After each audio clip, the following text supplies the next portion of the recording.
Taurus Armas, a gigante das armas e munições, viu suas ações dobrarem de preço nos últimos 2 anos, mas agora enfrenta novos desafios, né? Nesse ano, os papéis já caíram quase 30%. O CEO da Taurus, Salésio Nuss, conversou aqui com a gente no Monitor do Mercado para apontar os próximos passos dessa gigante que tem uma presença internacional fortíssima, e isso se reflete bem nas contas da empresa. Ele contou cada detalhe da produção das armas da Taurus, explicou os próximos passos e, inclusive, apontou aí os caminhos de uma agenda ESG, essa agenda da sustentabilidade, que é difícil de imaginar como é que uma indústria de armas se compõe com isso. E é bem interessante a explicação dele. Depois da vinheta, a gente volta aqui, eu, o Salésio e o Thiago Raymond, gestor da Titan Capital, e a gente explora todos os pontos da Taurus Armas para os investidores. Aproveita aí o tempo da vinheta para se inscrever no canal, para curtir o vídeo e volta aqui para assistir toda essa entrevista que ficou bem legal. Sejam muito bem-vindos.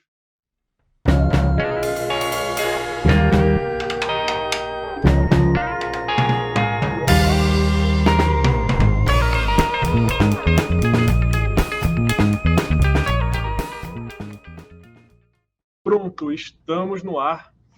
Muito obrigado, Dr. Salésio Nuss, por nos receber, por participar do nosso programa aqui no Monitor do Mercado.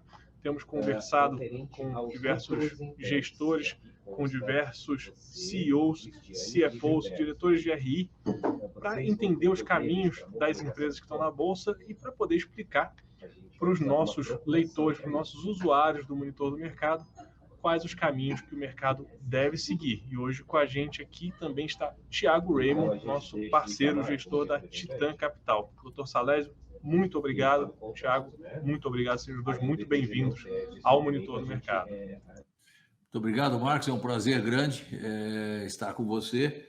E a Taurus sempre se sente honrada com essas lives, com a oportunidade de a gente falar um pouco da companhia, um pouco dos nossos números, dos nossos resultados, né, dessa caminhada muito positiva que a Taurus está fazendo desde 2018. Então, estamos aqui à disposição e vamos falar toda a verdade. Maravilha, muito obrigado, meu caro. Esse é o foco. Thiago, fique à vontade também. E, gente, aqui é papo livre, papo aberto. Se quiserem interromper, se quiserem trazer novos pensamentos, aqui é a ideia do Monitor do Mercado. Meu caro, primeiro, acho que uma pergunta mais aberta, né, que é sempre interessante para a gente, que é quais são os principais produtos da Taurus hoje e como que a empresa tem dividido o seu portfólio para o usuário, para o investidor conseguir ter essa visão mais clara da empresa hoje, no momento atual. Bom, ótima pergunta, já começamos bem, né? A Taurus é uma empresa que inclusive se diferencia de vários concorrentes por conta dessa característica. Nós somos uma empresa que contém um portfólio completo no que diz respeito aos segmentos de mercado das armas curtas. Então, a Taurus ela é uma fábrica de revólveres, é uma fábrica de pistolas, é uma fábrica de armas táticas para as forças policiais e para as forças armadas, e também uma fábrica de armas longas esportivas. Então, essa é a grande característica da companhia. Então, e dentro desse portfólio completo, a gente tem várias plataformas, né? Usando como exemplo a questão das pistolas. Nós temos pelo menos 6 plataformas de pistolas diferentes, né? Temos um concorrente no mercado aí que tem uma única plataforma, e já da década de 1980 aí, e continua com a mesma plataforma. Então, a grande vantagem de pistolas para o público mais leigo, o que são plataformas de pistolas, por exemplo? Por exemplo, nós temos uma linha que é a linha metálica 92, que é uma linha que toda a arma é metálica. Ferrolho, empunhadura, toda metálica. Depois nós temos uma linha das 1911, que é uma pistola clássica que todos os grandes fabricantes mundiais produzem. Foi uma pistola que foi desenvolvida em 1911, por isso que o modelo chama 1911, né? Que também é metálica, mas é uma plataforma diferente. Depois nós temos as plataformas de polímero. Nas plataformas de polímero, a gente tem as com cão e as sem cão, strike fire, né? Como exemplo. Então, são 6 plataformas. E além das 6 plataformas, dentro de cada plataforma, a gente tem uma variedade muito grande de armas. Nas de polímero, a gente tem a compacta, as full, as microcompactas e assim por diante. Então, essa é uma grande vantagem da Taurus, vantagem competitiva no mercado mundial. E para cada plataforma, ela exige o que da empresa? Ela exige plantas diferentes? Ela exige apenas maquinário? Ou são especialistas diferentes? Como é que esse portfólio é tão grande na Taurus e outros concorrentes não atuam dessa forma? Principalmente, Marcos, pesquisa e desenvolvimento. Porque a linha de produção, a produção em si, é uma consequência do desenvolvimento, aqui para a Taurus, né? O que a gente diz sempre? A Taurus se desenvolveu muito nesses anos aí sobre a nossa gestão com relação à questão de tecnologia. Nós criamos aqui um centro integrado de tecnologia e engenharia. O que é isso, na verdade, na prática, né? A gente tinha uma engenharia aqui no Brasil, uma engenharia nos Estados Unidos. A gente juntou as engenharias sobre a coordenação aqui do Brasil e a gente entende a necessidade do mercado, que o mercado americano, de longe, é o maior mercado do mundo. Então, os nossos engenheiros de mercado nos Estados Unidos identificam a necessidade do consumidor, trazem isso para dentro do centro integrado e a gente discute, desenvolve, apresenta um protótipo, o mercado aprova, e aí a gente começa a desenvolver o produto e, junto com o desenvolvimento do produto, a gente desenvolve um novo processo para esse produto. E, normalmente, quando se desenvolve um produto novo, você agrega tecnologia nesse produto. Então, você consegue um preço melhor, um valor maior nesse produto. E, por outro lado, quando você desenvolve um processo novo, você tem um custo menor. Então, essa é a equação. Por que você precisa... Por que você tem tantas plataformas de pistolas, por exemplo? Exatamente por conta da pesquisa e desenvolvimento. Isso vale para o revólver, isso vale para as armas táticas, isso vale também para as armas esportivas. Essa é a racional. O senhor tem o quanto a Taurus hoje investe em pesquisa e desenvolvimento na área de P&D? Ou se existe uma linha de crescimento, ou se é algo estático durante o tempo? Assim, a gente para concluir o ciclo, a gente tem que falar em pesquisa, desenvolvimento e investimento na fábrica, investimento no fabril, né, em maquinários. Então, eu não tenho de cabeça agora o número individual, mas, por exemplo, se você considerar o ano passado, nós investimos aproximadamente 170 milhões de reais nesse grupo de tecnologias, em tecnologias de fabricação, que são os equipamentos modernos, automação de processos, desenvolvimento de produtos e processos. Então, e esse ano a gente deve fazer um investimento de aproximadamente também 180 milhões de reais, também nessa linha, considerando, porque isso acaba se juntando esses investimentos, porque, de novo, eu repito, é um processo, né? Você tem um desenvolvimento do produto, você tem um novo processo e aí você tem um equipamento novo. E quando eu falo de processo, eu falo também de automação. Então, ano que vem, por exemplo, nós vamos ter uma linha automatizada, 100% robotizada para montagem de pistola. Então, isso também faz parte. Então, a gente está trabalhando no desenvolvimento de um produto que vai ter a sua linha de montagem automatizada, robotizada. Isso então, é um conjunto de coisas. No mercado ou é um desenvolvimento próprio? Não, o processo fomos nós que desenvolvemos e a gente fez uma parceria com uma empresa aqui de Caxias do Sul, que fez os robôs, fez os equipamentos. Então, nós desenvolvemos o processo de produção, de manufatura, que essa é o nosso know-how, e uma empresa especializada em automação, então, automatizou para desenvolver os robôs, né, e robotizou essa linha que vai entrar no meio do ano que vem em produção. Maravilha, Sérgio. Voltando para a parte de internacionalização da Taurus, uma coisa que chama bastante atenção dos investidores, chama bastante atenção da gente que é gestor, que hoje 65% da receita, né, dado ali o último balanço, é dado por armas e acessórios dos Estados Unidos e 28% aqui do Brasil.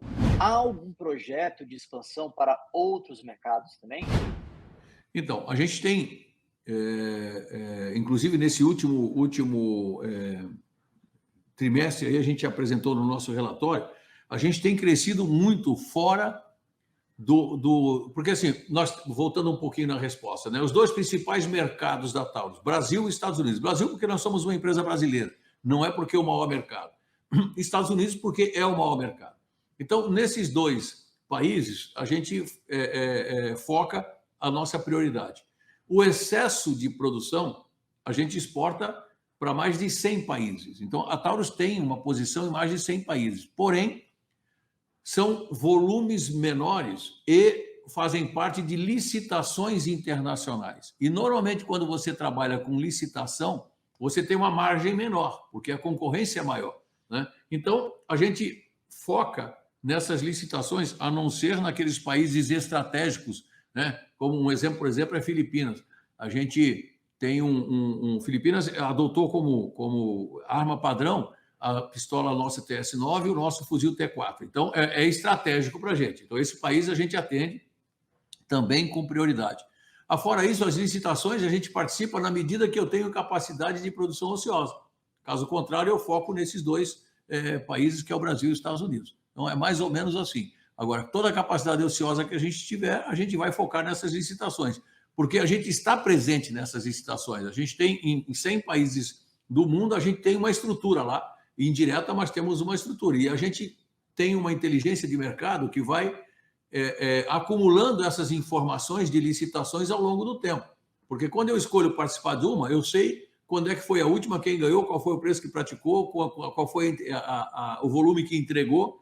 Então, por isso que a gente tem tudo isso mapeado e usa isso de acordo com a nossa disponibilidade e capacidade. Esse caso das Filipinas é muito interessante, né? Deu muita notícia aqui para a gente, inclusive muito comentário, gente enxergando esse posicionamento. E aí, nessa pergunta, pegando carona nessa pergunta do Raymond, a gente consegue enxergar a Taurus aumentando a exposição a outros países, ou isso continua sendo um foco do excedente de produção? Não, dá para enxergar isso visivelmente. Se você pegar o último trimestre, a gente fala aqui o whole, né, que outros países que não Estados Unidos e Brasil, a gente aumentou as vendas em 50%. Por que isso? Porque lembra que houve um boom muito grande de consumo nos Estados Unidos no ano de 2021. 21 foi, assim, de longe, a maior euforia de consumo nos Estados Unidos. E aí, nesse ano, nesse primeiro semestre de 2022, a gente já teve alguma capacidade ociosa, e essa capacidade ociosa a gente direcionou para esse mercado de licitações, para o whole, né? O aumento do whole foi 50% se comparar ao mesmo período do ano anterior. Muito legal. E esse boom de consumo de armas nos Estados Unidos veio justamente após a instalação da fábrica da Taurus nos Estados Unidos, que foi em 2019, certo? Certo. Qual é a estratégia dessa fábrica? Que tipo de armamento que ela está fazendo e qual a importância dela hoje para a empresa como um todo, essa fábrica nos Estados Unidos especificamente?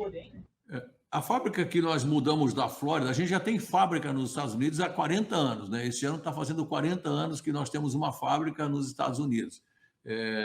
E que eu considero isso muito importante, porque há 40 anos atrás a empresa já tinha essa visão de internacionalização, né, e de ir brigar onde o mercado acontece, né? Não adianta eu montar uma fábrica onde não tem um consumo elevado, um mercado que seja um mercado estratégico. Isso foi feito há 40 anos atrás. A gente montou uma fábrica na Flórida. Em 2018, nós assumimos aqui em 18. De 18 para 19, nós recebemos uma oferta do governo da Geórgia para transferir essa fábrica nossa da Flórida para a Geórgia. Inclusive com um investimento de aproximadamente 42 milhões de dólares entre a fábrica e os benefícios, que foi um aporte do governo. Então, nós saímos da Flórida e fomos para a Geórgia no investimento de 42 milhões de dólares, que para a Taurus não custou absolutamente nada. Montamos uma fábrica com uma capacidade de produção que a gente entendia na época de 4 mil armas dia, né? E foi muito oportuno isso. A gente já tinha uma necessidade de aumentar a nossa produção, porque a fábrica aqui em São Leopoldo ela já estava bastante estrangulada, a gente tinha feito um aumento de produção bastante grande, então a gente entendia que no final de 19 e o início de 20, a gente ia contar com um aumento de produção também na Geórgia. E, coincidentemente, veio a questão da pandemia e veio esse boom nas vendas em 20 e 21. Como a gente estava com uma fábrica pronta, com um ramp-up de produção até 4 mil armas, que a gente achava que era o limite da fábrica, a gente aproveitou toda essa capacidade de produção e fizemos muito mais rapidamente esse ramp-up. E descobrimos também que a gente tem condições de aumentar, né? Aí, então, a gente está fazendo as 4.000 armas por dia nos Estados Unidos, que era o que a gente achava que era o limite, e a gente ainda tem capacidade para aumentar. Evidentemente que aí tem investimento em equipamentos, essas coisas todas. Mas foi muito assertiva essa decisão de montarmos uma fábrica na Geórgia e aumentarmos a nossa capacidade de produção. Maravilha. Até em relação a isso, uma coisa que investidores tentam entender ali as movimentações das ações da Taurus é a participação que a Taurus tem lá fora, né? Internacionalizada, principalmente a alta participação da Taurus em dólar, né? Como é que funciona também? Acho que fica claro que a gente tem em relação à receita, a receita é bem dolarizada, mas como funciona a estrutura de custos da empresa? Ela também é dolarizada? Fala o seguinte sentido, a gente pode conseguir afirmar ali que a Taurus ela tem um hedge natural na sua estrutura de receita em custos em relação a dólar, ou não, a gente consegue entender que a flutuação do dólar pode impactar nos resultados de uma forma ou outra? A flutuação do dólar, ela realmente impacta no resultado, com certeza. Por quê? Nós temos uma exportação bastante grande, o nosso custo é pequeno em dólar, a gente depende muito pouco de matéria-prima dolarizada. Agora, a dívida nossa também é em dólar, apesar de ser muito pequena, hoje ela está 80% dolarizada, então eu tenho um hedge natural com relação à dívida. Tá? Com relação ao faturamento, não. Qual é a nossa equação? Né? É sempre trabalhar em desenvolvimento de produtos, novas tecnologias, nichos de mercado, mix de produtos. Então, se você olhar o nosso primeiro semestre, né, a gente teve um pênalti no dólar na nossa receita de exportação de 5,8% mais ou menos, a variação, a valorização do real, e nós tivemos uma produção basicamente igual nesse primeiro semestre desse ano, 1% de diferença, e a gente faz uma receita líquida, perdão, 8% superior ao mesmo período do ano passado, um lucro bruto 14,8% superior, o EBITDA 12% superior e um lucro líquido 13% superior ao mesmo período do ano passado. Por quê? Então, mesmo tomando um pênalti de quase 6% com relação ao dólar, a gente consegue majorar todos os nossos resultados. De novo, volta àquela questão da operação da companhia. A gente fez mudanças estruturais aqui na companhia que criaram novos fundamentos. Então, hoje eu tenho uma linha de produção muito flexível. Eu tenho uma inteligência de mercado, eu tenho falado isso muito nos últimos anos, que isso é muito forte aqui na companhia, porque o nosso produto é um produto controlado em todos os países do mundo. Então, você entender esses movimentos, não só legais, mas também de comportamento de mercado, é para nós fundamental para manter o ritmo de resultados que a gente entrega. Então, essa minha inteligência, quando eu digo, vai ter uma mudança de mercado, está acontecendo uma mudança de mercado entre as pistolas de polímero e os revólveres tradicionais, mais clássicos. Bom, muito rapidamente eu consigo fazer uma mudança na minha linha de produção, privilegiando os revólveres, que foi o que aconteceu. Se a gente pegar o último trimestre, a participação de revólveres aumentou muito com relação a pistolas. Então, essa flexibilidade que nós temos, junto com essa inteligência de mercado, faz com que a gente muito rapidamente consiga mudar o mix e melhorar as nossas margens. Sem considerar, eu repito, volto a falar do Centro Integrado de Tecnologia e Engenharia, porque não adianta, essa é uma determinação nossa aqui, não adianta você lançar um produto novo somente. Você tem que agregar alguma tecnologia nesse produto, para que o cliente possa perceber valor nesse produto e pagar mais por isso. E, por outro lado, eu tenho que desenhar um processo de produção, seja ele automatizado ou não, nós estamos partindo já para automação também, que faça um custo menor. Então, essa é a equação e o resultado está aí. A gente entregou nesse semestre aí um lucro líquido 13% superior ao primeiro semestre do ano passado. E vejam bem, no boom do consumo nos Estados Unidos, no semestre do ano passado. A gente viu que isso também... Desculpa, Marcos, interrompi. Por favor, a gente viu que isso também, acho que esse boom aí do resultado vai bastante também na dívida principalmente no termo dívida líquida e EBITDA da Taurus, que ali em 2018 era de 11%, né, o valor foi para 0,3 em 2022, foi uma queda absurda em relação a isso. O que motivou principalmente isso? A gente teve ali, por exemplo, 2020, como você falou muito bem, 2021, aquele aumento absurdo ali, né, bem significativo da demanda em relação a armas. Isso também influenciou, até mesmo para entender como é que você enxerga o mercado em relação a isso também, Salégio. Bom, isso a gente tem o presidente do Conselho de Administração nosso, o Jório, ele diz isso em toda reunião de conselho, ele diz isso. Esse quadro que a gente colocou na página 15 do nosso relatório, né, onde a gente passou de 11,2 vezes, a dívida era 11,2 vezes o EBITDA para 0,3 agora no primeiro semestre desse ano, é o quadro que melhor exemplifica todo esse processo de mudança que a gente fez na Taurus, né? Do que é isso? É tudo, né? É tudo. Então, é toda a centralização das 3 fábricas em uma só, o processo produtivo robusto, um processo de qualidade que garante a integridade do produto, um processo de logística que me entrega a peça certa na hora certa para que eu não perca a produção. Agora, focar e se antecipar às mudanças, prever as mudanças. Isso você só vê com inteligência de mercado. Mas houve um boom nos Estados Unidos, por isso que a Taurus fez resultado. Sim, houve um boom nos Estados Unidos. Por que nós fizemos muito mais resultado que os nossos concorrentes? Por quê? Porque nós tínhamos a informação e nós conseguimos reagir muito rapidamente. Então, a gente sempre falava, recorde de produção, recorde de produção. E as pessoas me perguntaram, bom, Salésio, até quando você vai fazer resultado em cima de recorde de produção? Até enquanto tiver demanda. Então, a gente chegou a fazer 9.570 armas por dia, hoje a gente está fazendo 8.000 e alguma coisa. Aí, mas você diminuiu quase 1.000 armas por dia? Sim, diminui. Bom, como é que você consegue entregar resultado melhor? A gestão da companhia não está focada em aumento de produção. A gestão da companhia está focada em resultado. Como é que eu faço melhores resultados com menor produção? Melhorando o meu mix de produto, agregando tecnologia nos meus produtos. Entendeu? Então, essa é a equação nossa. Então, isso fez com uma companhia fortemente geradora de caixa, né? E isso, para os investidores, para os nossos acionistas, é fantástico, até porque, a partir do ano passado, a gente passou a ser uma empresa pagadora de dividendos, né? Então, para vocês terem uma ideia, a gente pagou quase 200 milhões de dividendos esse ano, em abril, né?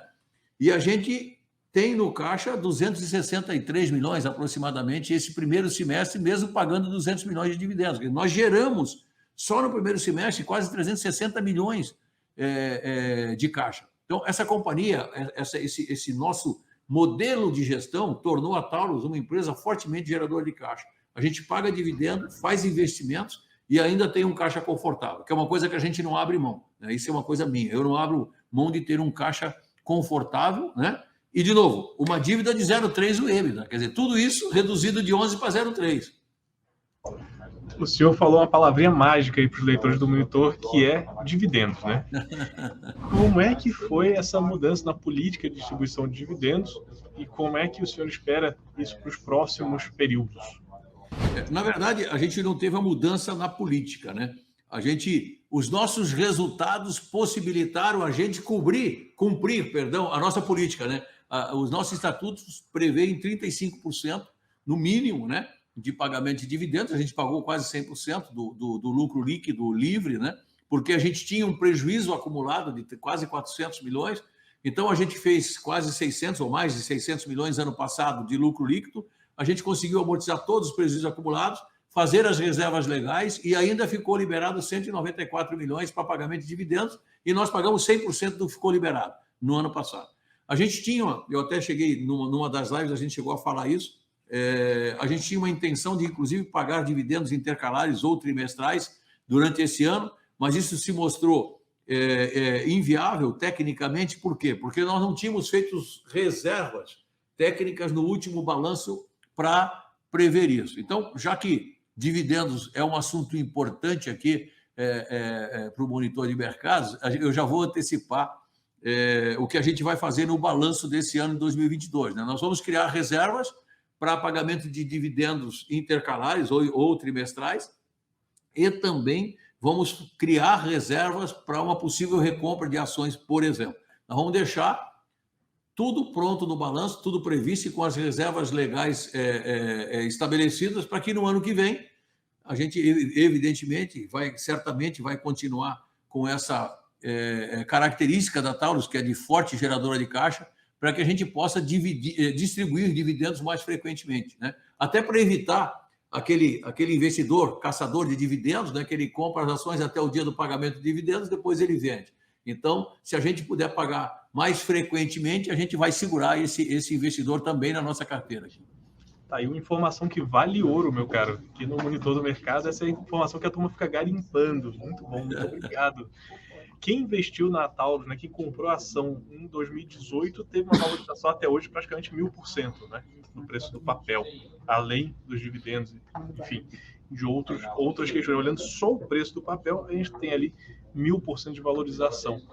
A que o senhor acredita esse interesse do mercado nas ações da Taurus? O senhor falou muito de inteligência de mercado, de visão, né, de se antecipar a tendências.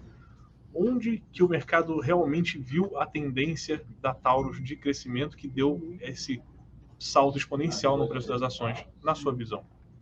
Primeiro, acho que nós temos que falar um pouquinho do passado, né? A Taurus estava muito marginalizada quando a gente assumiu aqui, né? O papel da Taurus já tinha um valor talvez 10 vezes ou até mais de 10 vezes o que era o papel quando nós assumimos. Agora, a partir da nossa gestão, eu acho que a palavra é confiabilidade. Desde o primeiro trimestre, desde o nosso primeiro relatório, eu costumo dizer que desde o dia que nós assumimos aqui, a gente começou a fazer lucro, começou a trabalhar fortemente em resultados. E a cada trimestre que a gente divulgava o nosso resultado, né, as pessoas perguntavam, pô, mas você vai conseguir de novo? Porque eram crescimentos, vocês acompanharam, eram crescimentos extraordinários, exponenciais, né? A gente teve aumento de produção em um ano de 50%. Então, coisa assim que você não consegue. Uma empresa, nós estamos falando de uma empresa de transformação, não é uma coisa simples de comprar e vender, não é isso, você tem que transformar, né? Então, a gente sempre entregou resultados, e resultados muito, muito consistentes. Por quê?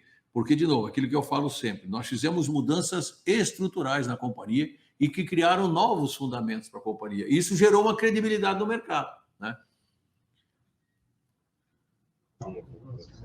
Em relação à perspectiva do investidor brasileiro, o senhor enxerga, o senhor, enfim, tem um histórico grande no mundo das armas de fogo, né?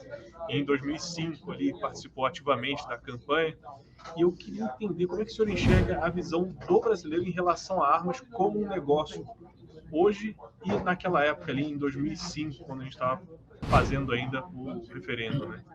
Então, isso é muito importante. Primeiro que em 2005, todas as pesquisas, essa questão de pesquisa não é uma coisa recente, né? Todas as pesquisas de 2005 davam 80% para a proibição do comércio de armas no Brasil e 20% para não proibição. E a gente fez toda aquela campanha do referendo, campanha a favor da legítima defesa e da liberdade, né? Onde a gente dizia, e eu acho que essa foi o motor que impulsionou a virada lá atrás, você não precisa ter uma arma de fogo. Você não pode tirar o direito de quem precisa. E isso, a gente teve mais de 65 milhões de votos contra a proibição de arma de fogo. E aí você vai dizer, pô, 65 milhões de brasileiros compraram arma de fogo? Não. E não era essa a proposta. A proposta era não tirar o direito de quem precisa. E isso aconteceu. Então, de lá para cá, o consumidor brasileiro, ele evoluiu muito com relação a essa questão da posse, né? Eu não estou falando nem de porte, estou falando de posse. Ele amadureceu muito com relação à responsabilidade, à questão legal, essas coisas todas. E, inclusive, tem uma falácia que diz que esse governo ele flexibilizou a compra de arma de fogo, ele não mudou o que aconteceu no Estatuto, na Lei 10.826, que era considerado o Estatuto do Desarmamento. A única coisa que caiu foi a proibição que era prevista na Lei 10.826, né? Em 2005 foi feito um referendo, a população disse, não quero só... Mas o Estatuto está todo igualzinho. O que esse governo fez foi ampliar os calibres, né? O que era uma coisa ilógica, quer dizer, não é porque é maior ou menor que muda a situação. O calibre é o calibre, tá certo? Então, isso deu uma amplitude maior para que nós pudéssemos oferecer ao consumidor brasileiro toda a nossa linha de produtos, todo o nosso portfólio, porque era muito frustrante para nós. E para o nosso consumidor brasileiro, a Taurus tinha um portfólio completo. Eles compravam 3 calibres aqui, 22, 38 e 380, né? E a gente com o portfólio completo. Então, isso tudo amadureceu muito o consumidor. Então, e outra, eu sempre dizia no passado que o consumidor brasileiro jamais se tornaria um consumidor americano, né? O consumidor americano, qualquer novidade que tem, ele compra, e o número de armas per capita nos Estados Unidos é absurdo. Aqui no Brasil, o consumidor brasileiro está começando a adquirir esse hábito, né?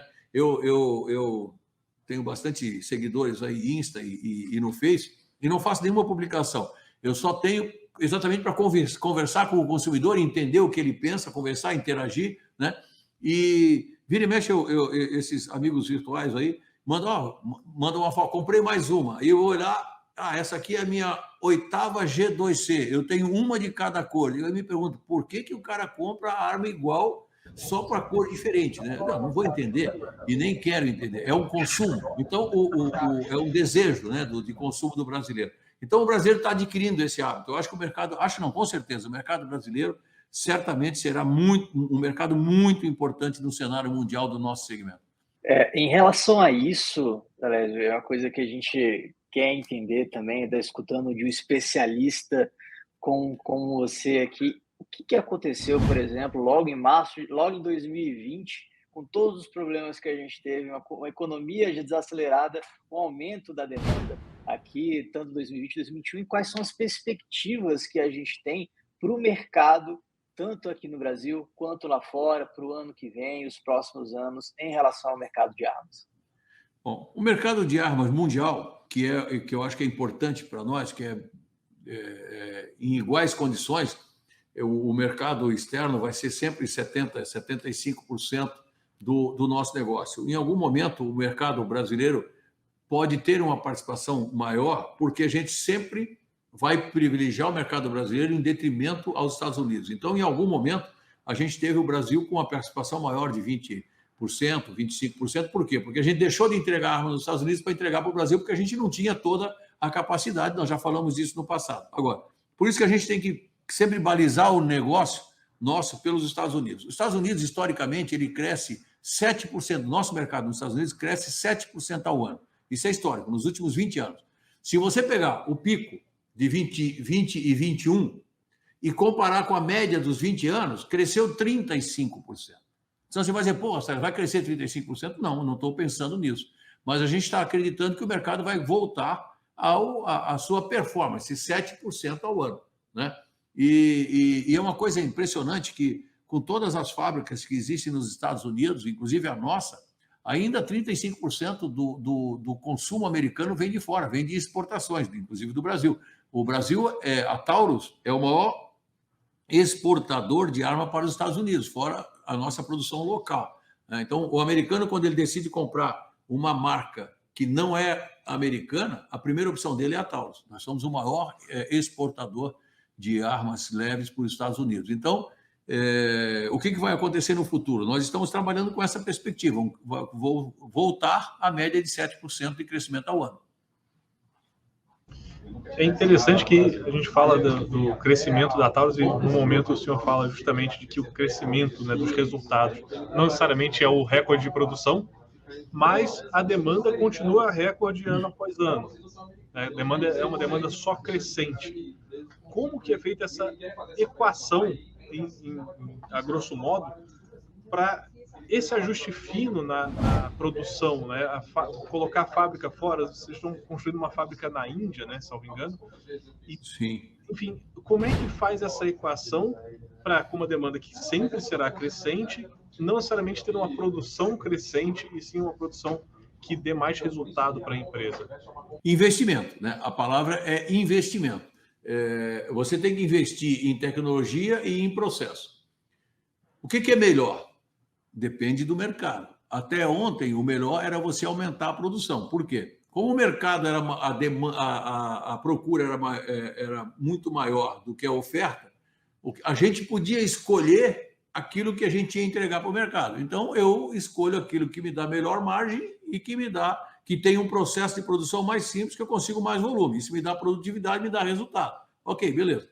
Eu agora não tenho mais, se vocês olharem o nosso relatório, inclusive, a gente chegou a ter mais de 1 ano de back orders, né? Hoje eu tenho, parece que 400 mil armas, aí 3, 4 meses. E aí você, pô, essa situação te preocupa? Não, não me preocupa, porque isso não significa que não tem demanda. Significa o seguinte, quando eu não entregava, o meu distribuidor botava um monte de pedidos na fila. Agora não, agora eu estou entregando. Inclusive, se você olhar também no relatório, você vai ver que o meu estoque cresceu um pouco. Por quê? Porque eu estou repondo o meu estoque com relação ao passado. Eu sempre tinha um mês e pouco de estoque nos meus distribuidores nos Estados Unidos. A demanda foi muito maior, os estoques acabaram, eu estou me organizando para isso.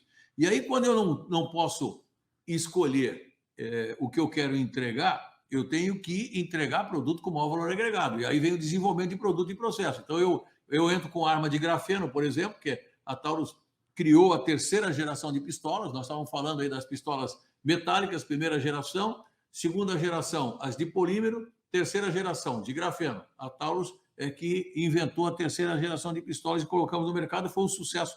Inclusive, aqui no Brasil, a gente um dia acabou o estoque todo que a gente tinha colocado nas lojas e, infelizmente, estamos devendo para vários clientes aí, mas já estamos aumentando as nossas capacidades de produção aqui da pistola de grafeno. Então, aí você trabalha no mix. Como é que você consegue isso? Se você tem um processo flexível de produção. Senão, você também não consegue. Então, hoje, você vê que no meio do ano passado, a gente aumentou os nossos preços nos Estados Unidos em dólar em 10%. Pô, mas aumentar o preço em dólar em 10% não é perigoso? Óbvio que é perigoso. Agora, eu aumentei com a maior tranquilidade porque, de novo, a gente tinha certeza de que o consumidor americano ele percebia um valor agregado maior naquele produto do que no passado ele enxergava. Então, aumentamos em 10% e não tivemos nenhum problema, não tivemos nenhum cancelamento de pedido por conta disso. Então, essa equação você faz de acordo com o que você acredita que o mercado responde, né? E você só pode acreditar quando você tem informação. Muito interessante. Em relação a essa unidade de produção na Índia, qual é a tomada de decisão para criar uma fábrica na Índia? O mercado indiano é interessante ou é a produção na Índia que é interessante? Assim, nessa questão da Índia foi interessante. Por quê? Nós fomos procurados por uma empresa privada da Índia para fazer uma sociedade na Índia. Por que alguém vai procurar Taurus para fazer uma sociedade na Índia? E aí nós fomos entender. Existe um projeto na Índia que chama Make India. A Índia está preocupada, evidentemente, que tem motivos para isso, de adquirir tecnologias na área de defesa. Então, só que ela não quer que isso seja dependente do Estado. Então, no projeto dela, ela diz o seguinte: uma empresa privada indiana tem que se associar a uma empresa que tem tecnologia na área de defesa. Essa empresa indiana fica com 51% da sociedade e a empresa que vai aportar tecnologia com 49%. Nós fomos procurados pela Jindal, entendemos o projeto como um todo, achamos extremamente interessante. Por quê? Porque na Índia tudo é superlativo e a Índia vai fazer, ao longo do tempo, aí, a troca de todos, troca e o equipamento, né? Porque a maioria das polícias da Índia não usam armas, né? Então tem que equipar, e tudo lá é superlativo, é 1 milhão de policiais, 800 mil policiais numa outra força e assim por diante, né? Então, tanto é que agora vai ter uma licitação que o governo indiano já aprovou no Congresso deles lá a verba para isso, e é uma licitação de 420 mil fuzis. Então, isso é um absurdo. Lógico, a gente começou essa JV ainda 3 ou 4 anos atrás, quando começou esse projeto do Make in India. A gente foi evoluindo, a fábrica está construída, os equipamentos de balística, as coisas todas já estão instalados, a gente está mandando para lá as linhas de produção com os equipamentos para produzir, e nós vamos produzir para o mercado civil e para o mercado militar. A ideia inicial é o mercado civil e quando vier a licitação, a gente ganhar a licitação. Por quê? Porque, por outro lado, se a Índia quer tecnologia, ela vai dar uma vantagem competitiva para a empresa que está instalada na Índia, porque ela quer a tecnologia sob domínio do governo, sob domínio do país indiano. A gente, hoje, a gente estava demonstrando os nossos fuzis lá na Índia, que foi muito bem, para que o Exército da Índia termine as especificações técnicas para publicar aí nos próximos 60 dias. Então, tem essa possibilidade bastante grande. Além disso, a gente mandou 4 missões para a Índia agora recentemente. Uma para fazer prospecção de possíveis fornecedores para abastecer a nossa fábrica, uma outra administrativa para cuidar dos ajustes finais burocráticos, porque se o nosso país é burocrático, a gente encontrou um país que é muito mais burocrático do que a gente, muito mais burocrático que a Índia, tudo é moroso. Então, foi uma outra equipe na Índia para prospectar o mercado, uma equipe comercial. E a gente identificou na Índia, em forças policiais regionais, por exemplo, uma necessidade para os próximos meses aí de mais ou menos 120 mil armas, além dessa licitação de 420 mil. E que a gente também está focado nisso, porque uma licitação de 420 mil, a concorrência vai ser muito grande e os preços, as margens também vão ser mais estreitas. Quando você pega várias licitações menores, né, você tem uma margem melhor e uma concorrência menor também. Agora, não que a gente esteja abrindo mão de 420 mil, pelo contrário, mas a gente também está atuando nesses volumes menores. Por quê? Porque isso também não vai tirar a capacidade do Brasil e nem dos Estados Unidos, porque isso vai ter que ser produzido na Índia, com transferência de tecnologia. Então, quando nós formamos essa empresa na Índia, nós aportamos o quê? Tecnologia. O nosso parceiro aportou o dinheiro para poder fazer a construção da fábrica. Maravilha, Serese. Uma coisa, um assunto que muitos investidores se importam hoje em dia, acho que você deve estar acostumado também a escutar isso, em relação à agenda ESG de algumas empresas, né? A gente vê a Taurus é uma dessas mais citadas. A gente vê até mesmo no próprio último relatório que há sim uma boa presença disso, há um início, por exemplo, dos próprios empregados da Taurus, em uma série de outras coisas que a gente pode fazer ali na agenda para eles. E a gente quer saber de você o que você imagina de agenda ESG para a empresa, como você enxerga isso? Muito importante. A gente começou a entender de ESG esse ano, né? Até porque a gente tinha outras prioridades nesses 4 anos que a gente está aqui. E o que nos surpreendeu, quando começou a entender, a gente contratou a Ernst Young para fazer um primeiro levantamento de como a empresa estava posicionada com relação a essa agenda. Isso nos surpreendeu porque nas áreas de compliance a gente está bastante bem, na área social a gente está bem, na área de meio ambiente, gases, essas coisas a gente não sabe porque a gente não fez ainda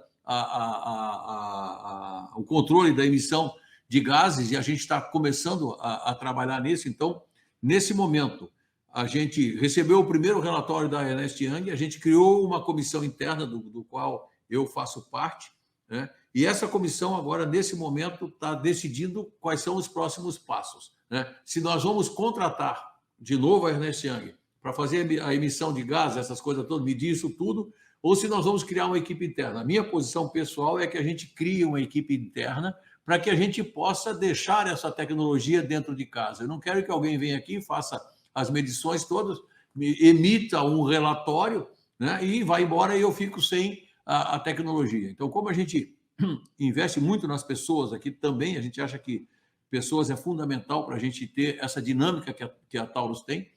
A ideia nossa talvez seja criar uma área de ESG aqui dentro da companhia. Essa discussão, inclusive, a gente teve hoje. De qualquer forma, o que a gente pode afirmar é que, junto com o resultado de 2022, a gente vai emitir também o nosso relatório de ESG. Isso vai sair, seja por uma equipe interna, seja por uma consultoria ou até as duas coisas juntos, tá? Então vai vir esse ano o relatório de ESG. Ou no começo do ano que vem. O ano que vem, né? Quando divulgarmos o resultado desse ano. Que legal, que legal. Mas a posição nossa é muito favorável, viu, Marcos? É surpreendente, inclusive, porque alguns princípios essa gestão colocou em prática lá em 2018, né? Como começou lá em 2018. Então, como a questão de compliance, a questão de meio ambiente, a questão social, a gente tem convênio com 4 universidades aqui, no desenvolvimento de pessoas, desenvolvimento de tecnologias, e isso tudo, a gente evidentemente fez isso não focado numa agenda de ESG, mas que no final das contas é uma coincidência e que no final das contas nos colocou numa posição bem confortável com relação a esse primeiro relatório. Não é nem primeiro relatório, a primeira avaliação que foi feita da Taurus. Muito bom. Meu cara, acho que não ficou pedra sobre pedra aqui. Fico muito feliz com as suas respostas, super aberto ao diálogo. Muito obrigado. E eu tenho uma pergunta que eu gosto de fazer, que é como empresa, qual é o maior medo da Taurus hoje? Eu acho que nós não temos um grande medo. Acho que nós não temos. A gente tem muitos riscos, né? Que, de novo, aquilo que eu te falei, a nossa inteligência de mercado, ela existe não só para nos guiar com relação às oportunidades, mas também para nos levantar os possíveis riscos para a gente mitigar. Então, eu realmente não vejo um grande medo, assim, porque o dólar é uma ameaça? É uma ameaça. Nós tivemos 6% de pênalti com relação à valorização do real e nós fizemos resultados melhores, né? Mas pô, e quando o boom de mercado nos Estados Unidos diminuir, né? Quando a gente veio 20 e 21 naquela crescente louca, bom, diminuiu e nós entregamos melhores resultados. Então, acho que nós acreditamos que o modelo de gestão nosso, né, o modelo que nós implementamos aqui na companhia é um modelo bastante agressivo no sentido de entregar resultado, flexível. Então, acho que grande medo não tem. Tem riscos que a gente a gente mitiga, né? Está aí os resultados que a gente entrega a cada trimestre, surpreendendo sempre positivamente, né? Muito bom. Bom, meu cara, se tem algo que faltou a gente conversar, fique à vontade para colocar, mas eu estou muito satisfeito com a nossa conversa, só tenho a agradecer, viu? Bom, eu só tenho a agradecer também, é sempre uma grande oportunidade a gente poder conversar. A gente está sempre à disposição aqui, independente de resultado ou não. Se vocês tiverem qualquer dúvida com relação à empresa, a gente está sempre à disposição. Te agradecer, né, e dizer que aquilo que a gente vem falando desde 2018 está acontecendo, né? O que a gente fez aqui na companhia deixou essa companhia muito forte, muito sólida, né? Ela não balança facilmente, né? Então, estamos aqui à disposição dos nossos acionistas, investidores, de vocês, para qualquer esclarecimento que se fizer necessário. Maravilha, só agradecer a conversa, o papo, os ensinamentos que a gente teve hoje. E foi muito esclarecedor. E muito obrigado, Célio. Obrigado a você, Thiago. Até logo, gente. Obrigado. Logo, forte abraço a vocês.